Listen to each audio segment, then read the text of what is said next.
তবে এমন ছাত্র রাজনীতি চাই না যে ছাত্র রাজনীতি ফেসিবাদী গোষ্ঠী অতীতে নজির স্থাপন করে গিয়েছে। কারণ রাজনীতির চর্চা শিক্ষাঙ্গন পাঠশালা হচ্ছে বিশ্ববিদ্যালয়, সেখান থেকে এবং বাংলাদেশের স্বাধীনতার ইতিহাস থেকে শুরু করে স্বাধীনতার পূর্ববর্তী ইতিহাস থেকে শুরু করে এখন পর্যন্ত বাংলাদেশের রাজনৈতিক পরিবর্তন যা কিছুই হয়েছে, সামাজিক পরিবর্তন হয়েছে, ছাত্র সংসদগুলোর নির্বাচনের মধ্য দিয়ে সেটা হয়েছে, অথবা ছাত্র রাজনীতির মধ্য দিয়ে সেটা হয়েছে।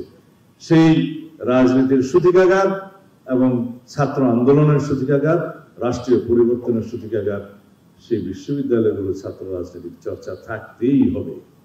যারা ছাত্র রাজনীতির বিপক্ষে বলেন বা ছাত্র রাজনীতি বন্ধের কথা বলেন, আমি তাদের বিরুদ্ধে।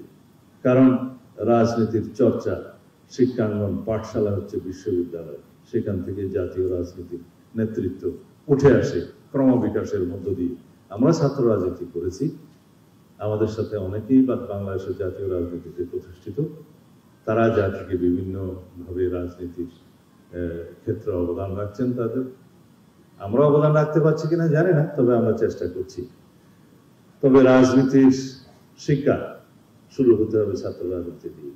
তবে এমন ছাত্র রাজনীতি চাই না যে ছাত্র রাজনীতি ফেসিবাদী গোষ্ঠী অতীতে নজির স্থাপন করে গিয়েছে। আমরা এমন ছাত্র রাজনীতি চাই যে ছাত্র রাজনীতির মূল সূত্র হবে বাংলাদেশে জবাবদিহিতামূলক, সাম্যভিত্তিক, সুশাসন এবং নৈতিকতার রাজনীতি প্রতিষ্ঠা করব।